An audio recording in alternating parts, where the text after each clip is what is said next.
Okay, this is a cool, I know about this one. I know about these ones. And I'm actually going to bring home one for the missus, so she can do a bit of artwork on them. These are called artist conks. And I'll show you why. Let me show you on this one down here. It's a little busted up.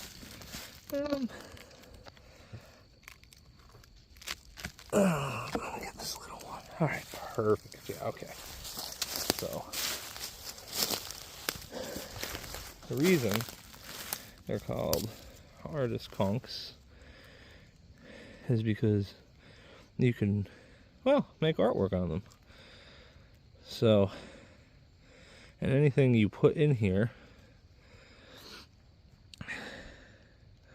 will dry and stay.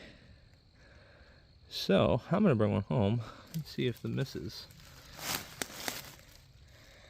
can make something out of one. So yeah, that's why they're called artist conks. Pretty cool. So I'm gonna try to pick out a good one.